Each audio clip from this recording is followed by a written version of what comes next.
Hi, I'm Jen Kramer. I'm the PR and Communications Manager for MAPEI Corporation. I'm also the editor for Realtà MAPEI North America. Issue number 35 is now available online at www.mapei.com, and I'd like to tell you a little bit about what's inside. This issue celebrates the 85th anniversary of MAPEI.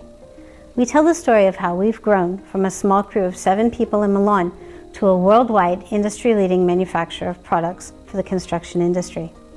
And speaking of industry-leading, this issue also features Planetop 3D, our new mortar that's described as an ink because it's designed to be used in 3D printers.